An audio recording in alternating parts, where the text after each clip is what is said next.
Creo que ya quedó. Ah, ahí está, preciso. Preciso. El posmodernismo peruano. Ya, a ver, quiero que entiendan lo siguiente para todos los que están visualizando la transmisión. ¿Ya? ¿Qué opino de Turri? Ya hablaremos con un tema sobre este personaje, ¿no? A ver, chicos, el posmodernismo es una corriente literaria que surge en el Perú, pero es una corriente intermedia. ¿Ya? ¿Intermedia entre qué? Ya es intermedia entre el modernismo y el vanguardismo. Esta corriente intermedia es conocida como el posmodernismo literario en el Perú. ¿Ya? Ahora, quiero que prestes atención, por favor, no te vayas a distraer porque si no la vas a fregar y no vas a entender nada en la clase. El modernismo, por favor, escuchen un momento, ¿ya? El modernismo tiene como máximo representante a Chocano, a José Santos Chocano. Eso quiero que lo entiendas. ¿Y el modernismo qué características tiene? Te voy a decir las características de manera breve, ¿me entienden? De la manera más breve posible. A ver, el modernismo peruano, que tiene como máximo líder a Chocano, es cosmopolita, le gusta mucho la sonoridad, habla sobre temas exóticos y lo principal para el modernismo es el tema de la belleza, de utilizar palabras grandilocuentes, de utilizar palabras que rimen bien, que suenen bien, utilizar figuras literarias que tengan bastante significación metafórica, ¿me entienden? O sea, en otras palabras, un escritor modernista se preocupa porque el poema que vaya a expresar, el poema que vaya a transmitir, esté creado con bastante interés en el sonido, en la rima, en la métrica, en utilizar palabras bellas, en utilizar palabras que hagan mención a elementos del mundo, como por ejemplo hablar de luciérnagas, de lámparas maravillosas, hablar de Pegaso, de caballeros medievales, hablar de dragones chinos, de la muralla china, pero también de propios del lugar, ¿no? Hablar de Machu Picchu, hablar de los incas, hablar del sol, de los conquistadores españoles. No sé si tienen esa idea, ¿me entienden? O sea, ¿cuál es la idea en general de los escritores modernistas? Ya, el fin es utilizar las palabras de manera bella, con bastante sonoridad, y que lo que más sobresalga del poema sea su forma, ¿me entienden? Sea la forma. Ahora, hay un tema con esto. En el caso del posmodernismo, que justo viene en contraposición al modernismo, el posmodernismo lo que tiene dentro suyo es el hecho de criticar a este tipo de arte, a este tipo de literatura. ¿Me entienden? Es importante que nos demos cuenta de esto, ¿no? El posmodernismo es una corriente intermedia entre el modernismo y el vanguardismo, pero que se opone y critica el hecho de mirar hacia el extranjero y no mirar hacia lo profundo del país, hacia la zona rural, hacia la zona de provincia, ¿me entienden? O sea, la idea para los posmodernistas es hablar de manera simple, hablar de manera sencilla. Eso no quiere decir que no va a expresar muchísimo sentimiento, al contrario, los postmodernistas, teniendo como líder a Abraham Valdelomar Pinto, el que aparece en el billete 50 soles, ese mismo, el dandy, el conde de Lemos, van a utilizar la literatura para expresar sentimientos intimistas, nostálgicos, donde se va a hablar bastante sobre la vida cotidiana de las zonas rurales, de las zonas provincianas, de repente de costumbres provincianas. ¿Te das cuenta la contraposición? ¿Te das cuenta la diferencia? Yo como modernista hablo con palabras complejas, hablando de batiscafios, entelequias, me pongo a hablar de repente de escafandras, de terraplén. En cambio, hablando como un posmodernista, hablaré del amor de la madre, de las olas, de la provincia tranquila y calmada y callada. Ambos, en este caso el posmodernismo, no es que no tenga profundidad, tiene la profundidad. El asunto está de que las palabras que va a utilizar el posmodernista son más cercanas, son más próximas. Y por esa razón es que el posmodernismo se opone al postmodernismo peruano. Ahora, nos vamos a centrar en una figura, ¿no? En la figura de Abraham Valdemar, que no fue el único postmodernista, pero es el que sobresale. Junto con otro escritor postmodernista, pero este escritor postmodernista es raro, es extraño para el Perú, y se llama José María Eguren. ¿Me entienden? Se llama José María Eguren. José María Eguren, jóvenes, es el único escritor simbólico en el Perú, por lo menos de inicios del siglo XX. Es el único escritor simbólico en el Perú, simbolista, José María Eguren. ¿Cómo se llama la obra más conocida? Simbólicas. ¿Cómo se llama el poema más conocido? La niña de la lámpara azul. O tal vez Los Reyes Rojos, ¿no?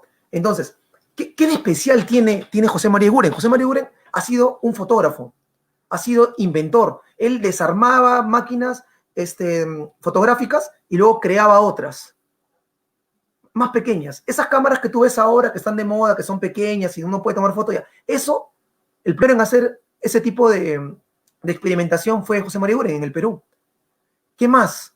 Pintaba muchos autorretratos, tocaba instrumentos, amaba la música, le gustaba también fumar de vez en cuando opio, ¿no? Que sería como la marihuana, ¿no? Para esos tiempos. Beber su vino, la vida bohemia, no tuvo hijos. José María Eguren alteraba los sentidos, y ya sabes cómo puedes alterar los sentidos, ¿me entienden? O sea, José María Eguren alteraba los sentidos, ¿me entienden?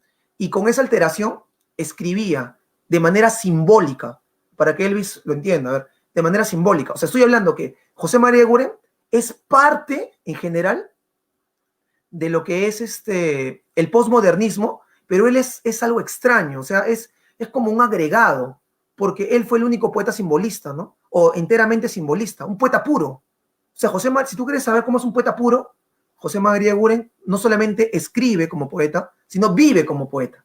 Ahora me puedes hacer la pregunta, ¿y cómo vive un poeta? Dedicado al arte, a amar las palabras, a utilizar la voz, a utilizar la escritura, para hacer que el lenguaje vibre, para hacer que el lenguaje te lleve a otros universos, a otros espacios. Por ese lado, ¿a quién, digamos, tenía como influencia José María Eguren? ¿A quién? A los poetas malditos. Sí, a esos que tienen como nombre, por ejemplo, Una temporada en el infierno, Las flores del mal, Rimbaud, Baudelaire. Yo tengo un tatuaje que es un verso de Baudelaire que dice: yo soy la herida y el cuchillo, yo soy la víctima y el verdugo. Muy fuerte, ¿no? Fuerte la connotación que puede tener eso, ¿no? Yo soy la herida y el cuchillo, yo soy la víctima y el verdugo. Entonces, aquí, digamos, Berlandain también, excelente, Liz. Ahora, el asunto es, aquí Eguren era pues el que más o menos aplicaba en su vida y en su obra la vida del poeta, la vida bohemia, la vida de las letras, el no vivir pensando en trabajar, de repente no comer, pero sí tomar una buena botella de vino. Entonces, por ese lado, Eguren era una persona muy sencilla. Rimbaud, ¿no? Claro, Rimbaud. En fin. Ahora, el punto va por este lado. Volviendo al tema de Abraham Valdemar. Abraham Valdemar, chicos, tiene una vida y tiene una obra. Y su vida y su obra, desde mi punto de vista, no es tan congruente que digamos. ¿Por qué? Porque ¿a qué voy? La vida de Valdemar estaba llena de excesos, completamente. O sea, Valdemar, tú lo veías. Quiero que entiendas esto, ¿ya? Quiero que entiendas esto. Va por este lado. Miren, actualmente ustedes saben que el Perú pues tiene más de 30 millones de personas. 30 millones de personas. Y ahí te voy a hablar del Perú cuando eran 2 millones. 2 millones en todo el Perú. Y en Lima estaba concentrado un buen número, antes de que se dé la migración, en la época de Odría, ¿no? En el ochenio, antes de eso, antes del ochenio de Leguía. Estoy hablando de 1910, 20, 30. Ya, ¿qué pasaba en ese momento? Sucede lo siguiente, jóvenes. Quiero que presten atención. Las clases altas, las familias más pudientes, la élite oligárquica, ¿dónde vivían? ¿En qué barrio crees que vivían? ¿En San Isidro? ¿En Miraflores? ¿En La Molina? No, vivían en el centro de Lima. ¿Me entienden? En el centro de Lima. Ahora, el tema va por este lado. Si el centro de Lima era el lugar más exclusivo del Perú, no estoy hablando del Perú, hay una calle, pues, lo que ahora conocemos como Jirón de la Unión. ¿Sabes por qué se llama Jirón de la Unión, no?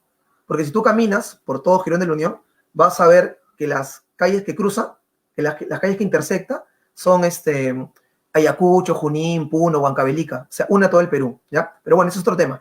En esta época se llama Jirón de la Unión, ahí tenía otro nombre. Este Jirón de la Unión, ya, este Jirón de la Unión, ¿sabes qué pasaba? Que era también la zona más exclusiva.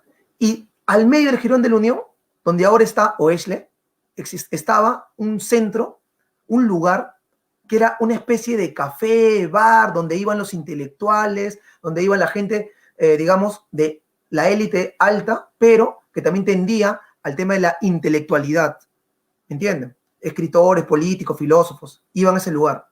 Era como que el lugar, no de repente a uno en el sentido de la moda, pero sí a uno en el sentido del pensamiento ilustrado de esa época en el Perú.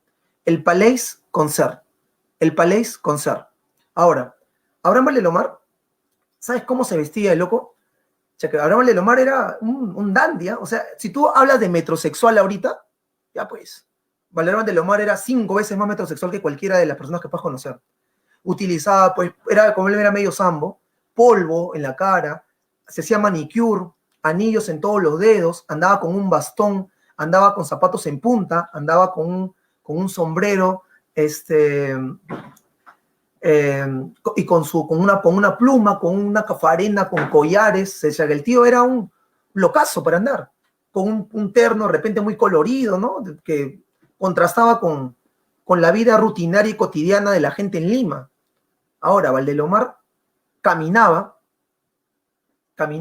por Jirón de la Unión.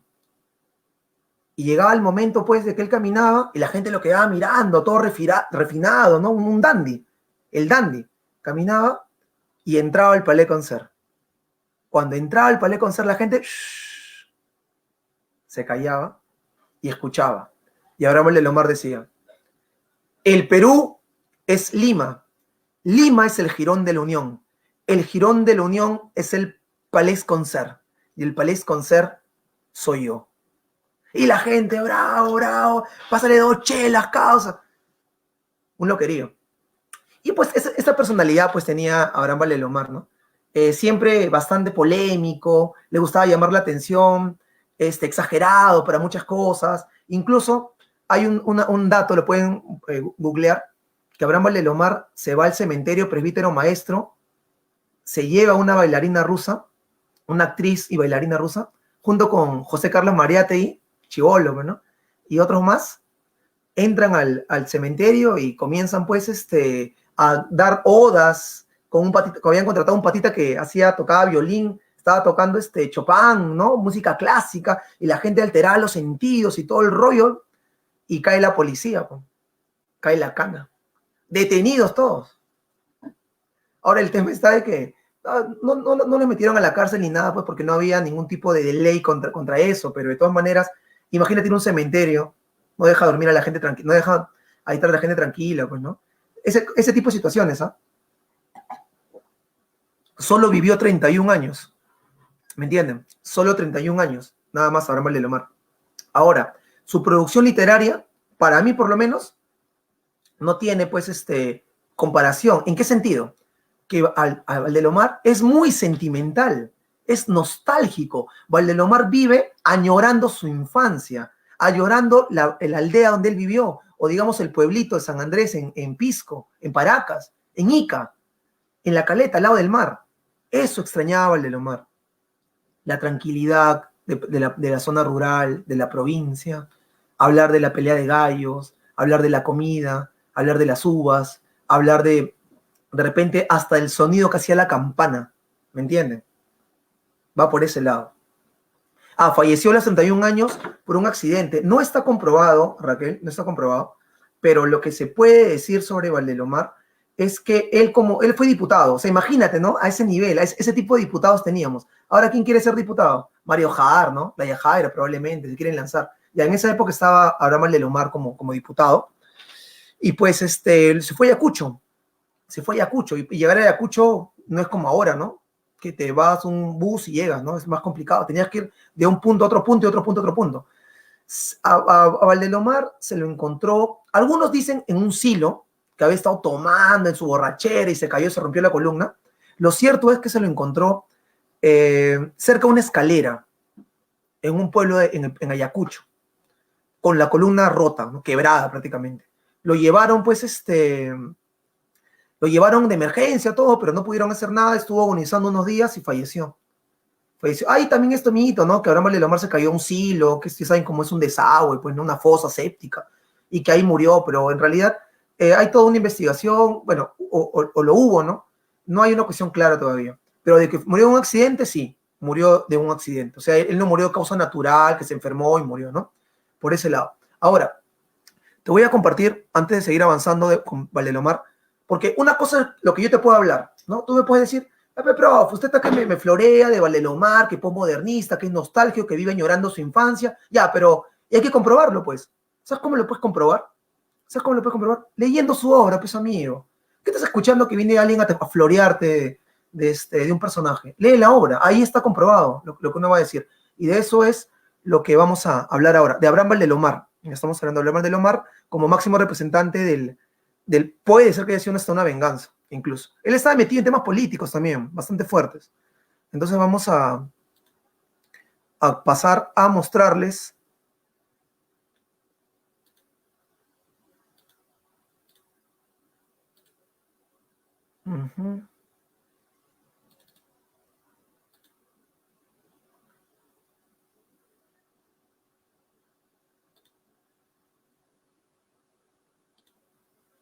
son las preguntas.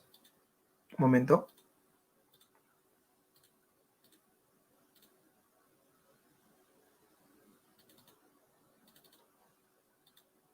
Ya está ahí. A ver, señores, vamos a leer primero este poema. Se llama Tristitia. Y dice lo siguiente. Vamos a ver si se cumple o no lo que he mencionado sobre el tema de la nostalgia, las palabras sencillas, el tema del recuerdo, de la infancia, ¿me entienden? Entonces vamos a ver qué tal es. Pero tienen que meterse pues ahorita en la situación. Si van a estar tomándolo al juego, a la broma, no van a llegar a captar. Y justamente los peruanos lamentablemente nos caracterizamos por eso muchas veces, por no prestar atención, por no interesarnos, por tomar todo a la ligera, a la broma. Ya ves lo que pasó en Los Olivos hace unos días. ¿Por qué crees que es? Justamente por esto. O sea, desde acá se demuestra quién realmente está interesado en profundizar en estos temas. Al final acá, los únicos que ganan, ¿quiénes son? Pues yo, por ejemplo, yo sé de qué trata esto, ¿me entienden? Yo ya conozco el tema. Entonces, como que vamos a verlo por ese lado, ¿ya? A ver, a los que ya lo saben, acompáñenme, por favor, entonces. Mi infancia que fue dulce, serena, triste y sola, se deslizó en la paz de una aldea lejana, entre el manso rumor con que muere una ola y el tañer doloroso de una vieja campana. Dábame el mar la nota de su melancolía, el cielo, la serena quietud de su belleza, los besos de mi madre, una dulce alegría, y la muerte del sol, una vaga tristeza. En la mañana azul, al despertar, sentí el canto de las olas como una melodía, y luego el soplo denso, perfumado del mar. Y lo que él me dijera, aún en mi alma persiste. Mi padre era callado y mi madre era triste, y la alegría nadie me la supo enseñar. Como tú puedes ver, comprobándolo, ¿entienden? Comprobándolo, acá tú puedes ver la sencillez de las palabras. Pero esa sencillez va a transmitir en nosotros una situación en la cual hay un niño solo, un niño de repente que no se sentía querido, viendo el mar, escuchando el tañer de la campana, el sonido de la campana, pensando, analizando, y esa situación es la que él va a recordar y la que nunca lo va a dejar. Por eso te digo, este Valdemar atrevido, de repente exagerado en sus formas, no tiene mucho que ver con esto, ¿no? Ahora otro más. Ustedes saben que la Pascua, salud chicos,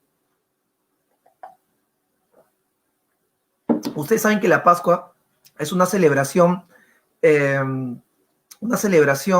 católica, una celebración cristiana, que coincide pues con la resurrección de Cristo, ¿no? Y así como ahora tú ves que hay ciertas personas, bueno, ahora ya no tanto, ya, cuando yo era más joven, era mucho más el hecho de celebrar Semana Santa, de no comer carne, de comer pescado, de un tema de reflexión. Ahora no es Semana Santa, pues, ¿no? Ahora que es Semana Tranca, ¿sí o no? La gente se va de campamento, ¿a qué? A hacer todo menos a pensar en Dios o en pensar en Jesús. En fin, muchachos, en fin. Entonces, a lo que iba con esto es que en un tiempo atrás, estamos hablando de inicios de 1900, ¿no? Del siglo XX, las primeras décadas del siglo XX, la Pascua era muy respetada. Era tanto así como la Navidad. Además, la Navidad es una invención más que todo de Coca-Cola, con Papá Noel, que esa cuestión, los regalos. No es una cuestión netamente originaria y profunda. La principal es la Pascua, en realidad. Ahora, para el mundo católico, ¿ya? ¿Qué pasa? En la Pascua se sentaban a comer en familia, ¿no? Valdelomar y su familia. ¿Y saben qué pasa? No está un hermano. ¿Qué pasaría si tú esta Navidad te sientas a comer y tu mamá no está? Tu papá no está. ¿Me entienden? Mi mamá murió el año pasado de cáncer. Ya te imaginas cómo habré pasado el Día de la Madre este año. Entonces va por ese lado el asunto. Vamos a ver este poema que se llama El hermano ausente en la cena pascual, de Abraham Valdelomar Pinto, para todo el Perú. El hermano ausente en la cena pascual. La misma mesa antigua y holgada de nogal, y sobre ella la misma blancura del mantel y los cuadros de casa de anónimo pincel, y la oscura alacena, todo está igual. Hay un sitio vacío en la mesa, hacia el cual mi madre tiende a veces su mirada de miel, y se musita el nombre del ausente, pero él hoy no vendrá a sentarse en la mesa pascual. La misma criada pone, sin dejarse sentir, la suculenta vianda y el plácido manjar, pero no hay alegría y el afán de reír, que animaran antaño la cena familiar, y mi madre, que acaso algo quiere decir, ve el lugar del ausente y se pone a llorar. Nuevamente, como pueden ver, está la nostalgia de Valdelomar, está el tema de la infancia detenida, ¿no? De la infancia detenida de Valdelomar, la infancia eterna. Entonces, ahí podemos ver claramente la tendencia postmodernista de Abraham Valdelomar. Por último, comentarles de que Abraham Valdelomar tiene también una parte cómica, una parte bastante satírica, bastante satírica, que se llama, que están en unos cuentos que se va a llamar cuentos chinos, ¿ya? Cuentos chinos. Hasta ahora te he mencionado poemas de Valdelomar, porque Valdelomar va a sobresalir en dos géneros, en lo que es la poesía, ¿no? Género lírico, y el género narrativo en lo que es el cuento. Va a ser bastante sobresaliente en el cuento. Principalmente en el cuento llamado El Caballero Carmelo. ¿Me entienden? En el cuento El Caballero Carmelo. Que probablemente pues es un cuento que ustedes ya lo han escuchado, que lo han leído, que les han contado, etcétera, etcétera. Ya saben pues que El Caballero Carmelo va a tratar sobre... Lo voy a mencionar en 2 minutos, ¿ya? Para que no haya problema. Si tú quieres leerlo, búscalo en internet, porque es un cuento que no es extenso, es un cuento realmente corto. Tendrían que leerlo por una cuestión de cultura general y por lo menos saber de quién es el billete de 50 so que se gastan por las puras. Ahí está Abraham Valdelomar Pinto, ¿ya? Natural, como le digo, de Ica, ¿no? Bueno, va así en breve nomás, ya tratando de acomodarlo también al contexto actual. Hay una familia que vive en una provincia. Está el papá, está la mamá, está el hijo pequeño y está la hermanita menor. Entonces, este hijo pequeño y la hermanita son niños, ya son niños. El que cuenta la historia, el narrador, es el mismo niño. El niño cuenta la historia de lo que sucedía, pues, ¿no? Y es un cuento que está dividido por 5 capítulos, ya no se habían olvidado. Ahora, ¿qué pasa con el niño? Están ahí en la casa jugando, imagínate, pues, una casa provinciana, una cosa en una aldea rural, cerca de la playa, pues, ¿no? Y de repente, ¿saben quién viene? Llega el hermano, pues, el hermano que se había ido del pueblito, a otro departamento a buscarse la vida, a buscar trabajo, y estaba regresando para traerle pues regalos a la familia, a visitar, ¿no? Y regresa el hermano con su caballo, ¿no? Tranquilo, y trae regalos. No, sale el papá, sale la mamá, salen los hermanitos, hermanito, hermanito, lo primero que hacen estos mocosos, ¿qué más traído, hermanito, qué más traído? Y el hermanito, pues, en esa época, ¿qué te traería? Pues un Goku, un Power Ranger, pues, ¿no? De repente, un chupetín. Pero en esa época no había, pues. Entonces lo que trae, pues, es un jarrón, trae bizcochuelos, trae por ahí adornos para la mamá, trae diferentes regalitos. Y el niñito, el que cuenta la historia, que es Abraham Valdelomar, pues, ¿no? El niño dice, hermanito, ¿y para mi papá no le has traído nada? El hermano dice, para el papá he traído esto. ¿Y qué cosa había traído? Un gallo de pelea. Un gallo recontra elegante, ¿eh? Un gallo, o sea, que el gallo estaba bien parado, como si fuera un caballero, pues, ¿no? Entonces los niños, todo al verlo, era pues un caballero en realidad. Y de ahí pues viene el nombre del caballero, le dicen, ¿no? Por cómo era, la elegancia, el porte, la forma. Incluso este porte del gallo contrastaba con la familia. La familia era humilde, tranquila, una familia de zona rural, ¿no? Pero este gallo pues era enorme, hermoso, bello. Y encima, el color que tenía era un color a caramelo, un color de miel, ¿ya? Y por eso le llaman el caballero Carmelo. Ahora, como era un gallo de pelea, lo que hace pues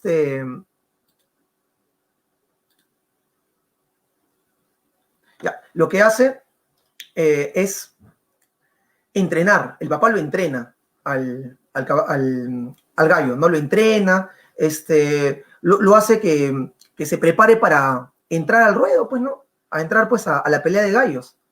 Y bueno, los niños no querían, pues, ¿no? Los niños lo veían como si fuera, pues, un miembro de la familia, lo habían traído de chiquito, de pequeño, no querían, pues, que el gallo pelee. Pero el papá, que era una persona que tenía bastante conocimiento de la gallística, lo entrena bastante, pues, ¿no? Y al momento de llevarlo a pelear, el caballero Carmelo destruye a sus oponentes. O sea, le mete una goleada de 20-0, por decirlo así. Un knockout, si fuera el tema de box, ¿no? El pata la rompe, ¿eh? La rompe. El caballero Carmelo le rompía. Y peleaba, chaleaba, y comenzó a ganar a uno, a otro. No había gallo en la aldea o aldea cercana que pueda vencerlo. No existía. Producto de eso, de la no existencia, es que el caballero Carmelo se va a jubilar. Imagínate, ¿no? O sea, elegantísimo, el caballero Carmelo se jubila. Invicto, sin ninguna pelea perdida. Invicto, ¿me entienden? Se jubila. Sin que nadie le gane. Hasta que justo se venían las fiestas patrias, y se iba a organizar una pelea de gallos. Pero el caballero Carmelo ya había colgado los chimpunes, ¿no? Porque él ya era un gallo retirado, estaba fumando tranquilo, tomando su vino. El caballero Carmelo elegante. Saben que le buscaban su gallina también, ¿no? La gallina turuleca. Entonces, ¿qué pasa? Se da el asunto, pues, de las fiestas patrias y se iba a organizar una pelea, pues, de gallos, ¿no? Hasta que viene un joven, ¿no? Un retador y dice, yo tengo el gallo más fiero, el más elegante, el chanchanchan de los chanchanchanes. ¿Me entiendes? El caucha, que se llama Giseco. Ya, a este Giseco le gana a cualquiera. Que me traigan al Carmelo, que tanto dicen que pata es matón, que le ha cortado cuello a la gente, que estaba en el penal, a ver que me lo traigan. El caballero Carmelo ya pues era un viejito, un gallo viejo, porque ya estaba tranquilo. Entonces, ¿qué sucede? El papá escucha estos comentarios y dice, no, yo al gallo lo voy a hacer enfrentar. Y los hijos, papá, no, papá. ¿Me entienden? Y igual el papá dice, no, han ofendido el honor del caballero Carmelo. El caballero Carmelo va a responder como merece. Entonces, acuerdan y se da la pelea, pues. Van los niños, la niña no va el niño, ya que el gallito, ¿no? El gallo, pues el ajiseco estaba elegante, se movía, el pata era, ¿no? Y el caballero Carmelo igual siempre no perdía el porte, pero más tranquilo, ¿no? Más sereno. Cuando Abraham Valdelomar describe esta pelea, los hace ver como si fueran dos personas, no los ven como dos gallos, él lo describe con formas humanas, tienen que leerlo, como le digo. Y el ajiseco iba, se le metía uno, el otro, el caballero Carmelo lo evitaba por ahí, ¿no? Hasta que una de esas, ustedes saben que los gallos tienen unas espuelas, ¿no? Que son como una especie de cuchillas muy filudas en las patas, ¿no? Entonces ahí saltaba uno, saltaba el otro, y en eso le dan al caballero Carmelo, ¡pah! Caballero Carmelo cae, aparentemente ya rendido, pero luego como que agarra fuerza, se levanta y siguen uno contra otro y la gente gritaba y las apuestas y el niño llorando que no quería ver y tal la situación en esa. Entonces el caballero Carmelo en el último intento que tenía da un salto y se le corta pues la yugular bueno, pues uno de las venas principales al otro gallo, el otro gallo cae, entierra el pico y pierde la pelea. Y el caballero Carmelo sale bravo, bravo, todo el mundo no feliz. El niño va y lo levanta el gallo, pero el caballero Carmelo estaba herido de muerte, una herida letal, ¿me entienden? Fue una herida letal.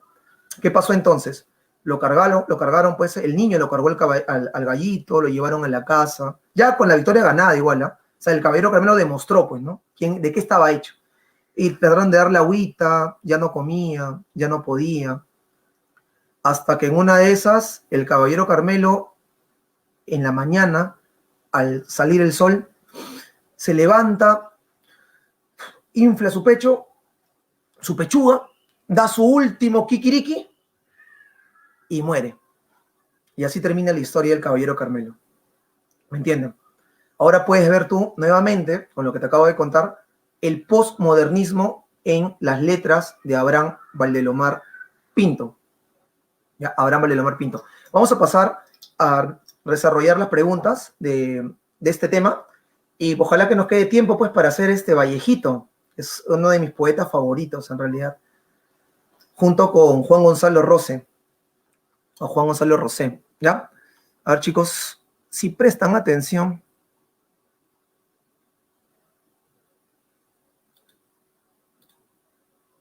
Voy a leer también sus preguntas ahorita. Vamos a ver. Aquí está. Muchachos, ustedes mismos son. Demuestren que han entendido la clase. A ver. ¿Qué marcarían en la número 1? En la pregunta número 1. Mientras por acá. ¿Por qué se llamó Trilce? Muy buena pregunta. Cuando hable de Vallejo lo voy a comentar. Ángel, ¿qué tal? ¿Cómo estás? Sí, sí, sí. Claro, como tú dices, ¿no? A ver, chicos, ahí vayan marcando. ¿Qué marcarían en la 1?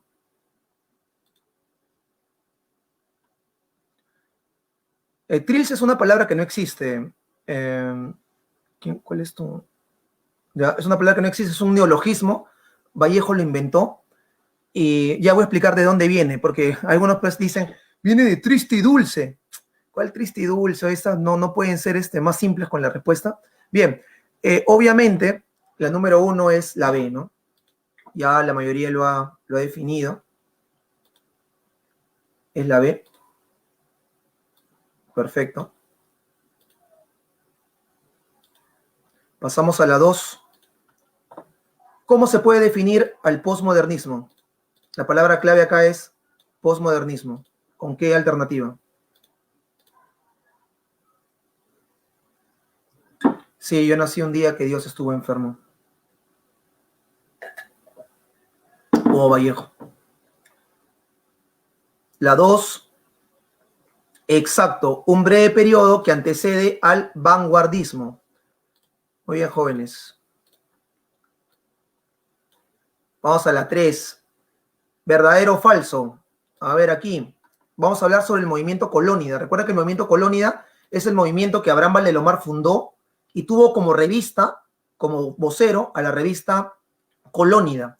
Yo, por ejemplo, pertenezco a un grupo literario que se llama Notas Contraculturales, y este grupo Notas Contraculturales edita una revista que también se llama Notas Contraculturales, e incluso vamos a presentarla el 23 o 22, si no me equivoco, de septiembre, a nivel virtual, obviamente, ¿no? Pueden buscar en Facebook Notas Contraculturales y van a ver ahí el trabajo que hacemos los que estamos en esa revista. El movimiento Colónida, fundado por Abraham Valdelomar, va a albergar a diversos autores que tienen la tendencia de hablar de la provincia de manera más sencilla, y van a tener una revista. La revista solamente va a tener 4 números, solo 4 números, las 4 revistas Colónida hay, nada más, ¿ya? Entonces, el líder de este movimiento fue Abraham Valdelomar. Verdadero. La revista Amauta fue publicada, nada que ver, Amauta es otra revista. Amauta es la revista de Mariátegui, de José Carlos Mariátegui. ¿Sus integrantes cultivaron expresión sencilla? Sí, verdadero. Este movimiento exaltó la vida de las grandes urbes, no, de la zona rural. Y se mostró en contra de las modas, sí, pues, ¿no? Completamente. Verdadero, falso, la C. Ya está. Pasamos a la 4. A ver. En la 4, ¿qué marcarían, jóvenes?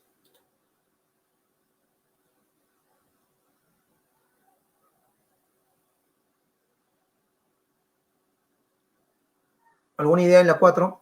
El movimiento Colonia significó un espíritu crítico contra la moda y las castas literarias. Por eso, si fue crítico a la moda, si fue crítico a las castas, a las élites literarias, en ese caso, dejaríamos aquí, cultivaron la expresión tierna y sencilla, ¿no? Cultivaron la expresión tierna y sencilla. Muy bien. Pasamos a la 5. Con respecto a la obra de Abraham Valdemar, marca la alternativa que completa correctamente el siguiente enunciado. Una característica recurrente, tanto en la obra poética como cuentística. ¿Cuál es un tema recurrente en Valdemar? De estas 5 alternativas, ¿cuál crees tú que es la más cercana a él? En la 5.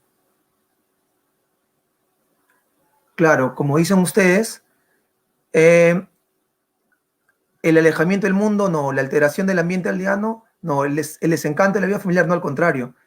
La infancia rural vinculada al mar, ¿no? La infancia rural vinculada al mar. La D.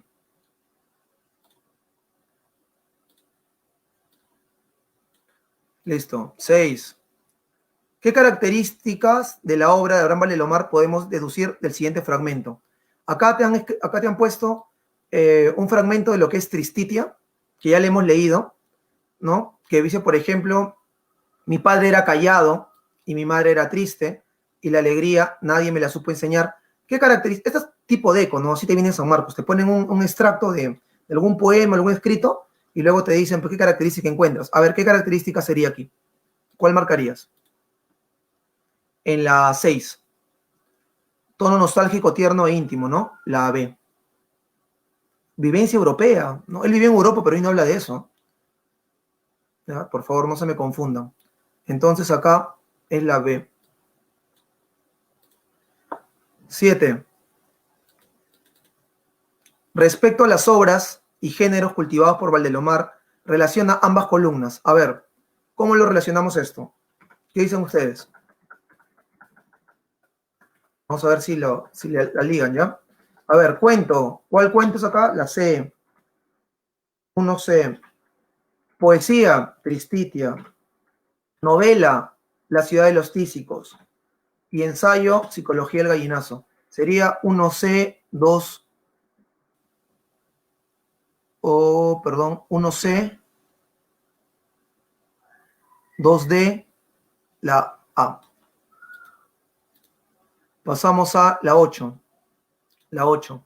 Marca la alternativa que completa correctamente el siguiente enunciado. Escucha, la obra de Valdemar, nuevamente, ¿cuál fue la característica de Valdemar? A ver, ¿quién me pone ahí una característica de Abraham Valdemar? En la obra, mejor dicho, no de él, no de su vida, sino de su obra. En la número 8.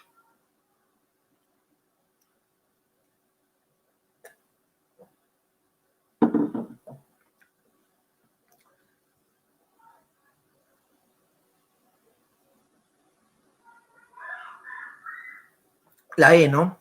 En la número 8 es la E, ¿no? Rememorar el ámbito familiar con tono nostálgico y tierno. Éxtasis. La 8 es éxtasis. Muy bien. 9. Acá hay que completar. A ver, marque la opción que completa correctamente el siguiente enunciado, referido a la obra de Valdemar. Si bien el escritor iqueño destacó, ¿en qué destacó Valdemar? En poesía, ya, bacán. ¿Y en qué más? ¿En qué les he dicho? En cuento, ¿no? En cuento. También escribió notables ensayos como, por ejemplo, Psicología del gallinazo. La clave es la E. Es la E. Pasamos a la 10. Acá también es un poema que hemos leído.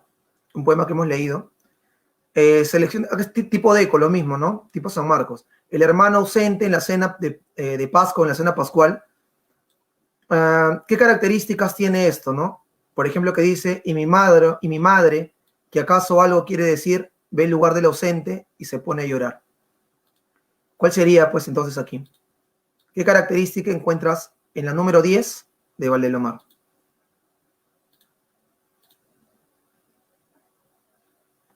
¿Alguna idea?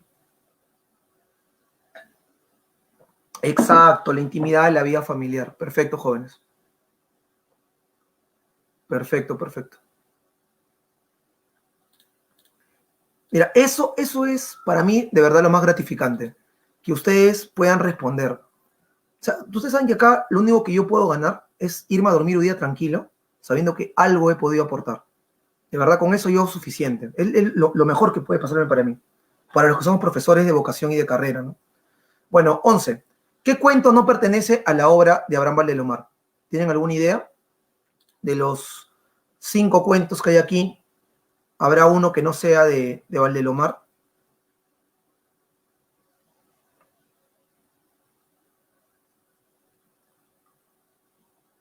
Hay una pregunta que está haciendo Joao y me dice por qué no puedo hacerla. Vamos a retomar porque no me gusta quedar con dudas. A ver, expone el dolor de las familias humildes. Te pregunto, ¿Valdelomar vive en Lima en la infancia? ¿Valdelomar es humilde? No, pues por esa razón esto no encajaría. No podría ser parte de Valdelomar. Porque él, uno, no es ni humilde y dos, porque él no vive en Lima, pues no, tampoco. Ya esta no va. Y a la 11 les decía, saludos a la señorita Maripaz Andrade. Espero que esté siendo interesante la clase. Ya por interno lo conversamos tranquilos. A ver qué te ha parecido. Un besote para ti, Maripaz. Listo, entonces, en la 11, ¿qué cuento no pertenece a la obra de Valdelomar? No sé si ya lo han encontrado. En la 11C, exacto. ¿A quién le pertenecen los ojos de Lina? Que ya lo googlearon ya. Los ojos de Lina pertenecen a un modernista peruano, a un narrador modernista. ¿Saben quién es? El hijo de quien de Chupetín Trujillo. No, pues, el hijo de Ricardo Palma, Clemente Palma. Clemente Palma escribió la obra Los ojos de Lina. Mira, Los ojos de Lina. No se vayan a olvidar. Clemente Palma, autora, modernista peruano. 12. Valdelomar explora la ironía y el sarcasmo en una serie de cuentos. ¿Recuerdan que les mencioné sobre ese tema? Que Valdelomar, dentro de todo lo que conlleva, también tenía cuentos donde satirizaba o ironizaba a personajes de la época. ¿Cómo se llaman esos cuentos? ¿Recuerdan? ¿Les expliqué? ¿Alguna idea? Cuentos chinos, claro, cuentos chinos, excelente. 13. Nuevamente acá te ponen un fragmento tipo Deco de Tristitia, ¿no? Mi infancia que fue dulce, serena, triste y sola, se deslizó en la paz de una aldea lejana, entre el manso rumor con que muere una ola y el tañer doloroso de una vieja campana. En este caso, ¿cuál sería la característica de Valdelomar en este fragmento? Cuando habla de su infancia triste, sola, ¿no? ¿Cuál podría ser? ¿Demuestra notoria influencia? No. ¿Emplea el verso libre? Pero vanguardista no era.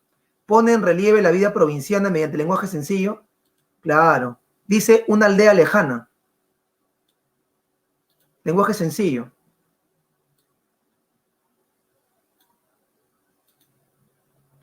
14. A ver, esa sí la pueden contestar ustedes. La dramaticidad, dice ahí. La dramaticidad del cuento El Caballero Carmelo de Abraham Valdelomar radica en el contraste de la familiaridad con que se ha incorporado a la vida del narrador ¿y qué? En la 14.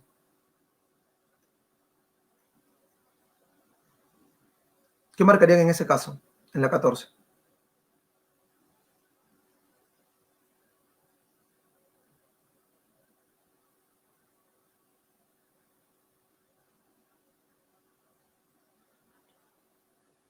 La nobleza del gallo. Excelente. Claro, claro que sí. Pongan por favor el número de la respuesta porque no, me van a confundir. La última de Valdelomar, con esta cerramos Valdelomar y el postmodernismo. Marque la alternativa que contiene una afirmación correcta sobre el caballero Carmelo. ¿Ya? Tiene que ser una afirmación correcta. Una afirmación correcta. A ver, ¿cuál sería la afirmación correcta en la número 15? ¿Alguna idea?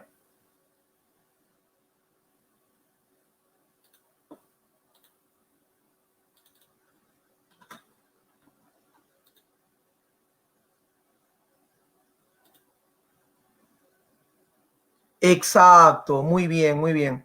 Durante la pelea, Carmelo y Ají Seco son descritos con características humanas. Así que la 15 es la E. Me pregunta Anmi, Stacy, ¿por qué no la E en la 13? Ahorita voy a responder, no te preocupes, no hay ningún problema. A ver, acá es la E, ¿no? Completo. Ya, la 13. ¿Qué característica típica? A ver, señorita, escúchame, por favor, y para todos los que han dicho la E. ¿Te preguntan sobre Valdelomar o te preguntan sobre el movimiento Colónida? ¿Ah? Tienes que leer bien cuando vayas a dar tu examen de admisión. ¿Qué características típicas del movimiento Colónida? ¿Yo en qué momento te he dicho que el movimiento Colónida es autobiográfico? ¿Cuándo? ¿Pero qué te he dicho el movimiento Colónida o del postmodernismo? Que utiliza el lenguaje sencillo y que habla sobre la vida provincial en la zona rural. ¿Me entiendes? Mira la pregunta. Acá te dicen, ¿qué característica típica del movimiento Colónida? No te hablan de Valdelomar. ¿Qué característica hay? La vida provinciana, lenguaje sencillo. Eso es, por eso la clave es la C. No sé si me entendiste. ¿Mm?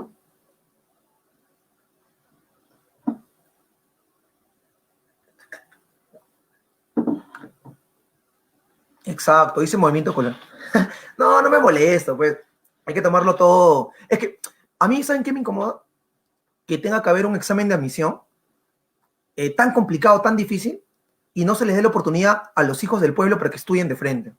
Me molesta eso en realidad. Para mí el tema educativo en el Perú es un asco, en serio. Pero ya lo hablaremos, ¿no? Lo hablaremos en otro momento. Más bien, me decían en la 15, durante la pelea, es que cuando uno se apasiona, chicos, a veces la pasión ya rompe con todo. Durante la pelea, ¿qué cosa? No, yo nunca haría una clase como que, ya, a ver, jovencita, la 15, dice que Carmelo y Ajiseco tienen características humanas porque el narrador en el cuento nos habla como si fueran dos caballeros que están peleando, dos caballeros medievales que están peleando. Por eso se menciona que tienen características medievales. Ya, yo no enseño así, no me gusta. No soy profesor para eso. Listo, ya está. Ahora, ¿saben qué cosa? Nos queda muy poquísimo tiempo, lamentablemente. Estamos, nos queda 20 minutos. Así que voy a tratar de darle en esos 20 minutos, oye, ¿cómo que darle? No, que voy a tratar de contribuir, de compartir con ustedes la mayor cantidad de conocimientos, ¿me entiendes? No, es que así, sinceramente, para mí la universidad privada, de verdad, es una falta de respeto a la educación en el Perú, ¿no? No te pueden cobrar para estudiar. No debería ser así. Y no deberían solamente medir tu capacidad y tu conocimiento por un examen. Es pésimo eso. Uno tiene una vida escolar. Esa vida debe ir llenándose de logros. Y con esos logros uno debería tener la puerta abierta a ingresar a una universidad. Y en la universidad demostrar si eres bueno o no eres bueno. ¿Me entiendes? Claro, pero si yo tengo plata, me pago una universidad particular y ya, se acabó el problema. Entonces, al final, ¿quién estudia en el Perú? ¿El que sabe o el que tiene plata? ¿No? Eso es lo jodido, de verdad, sinceramente. Y disculpen que me esté incomodando, ¿no? Pero me molesta un montón. Por eso por eso estoy en esta academia, pues. Porque hay clases gratuitas. Porque lo mismo también es con el tema de mi canal de YouTube, ¿no? Ahí yo siempre comparto, pues, la información y todo libremente. Pero, en fin, vamos a continuar, ¿ya?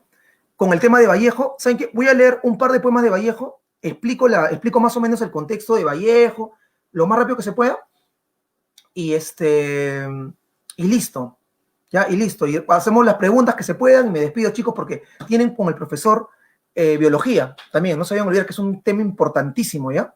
Es un tema importantísimo. Ahora vamos a ver. Tranquilo nomás, no se me emociona.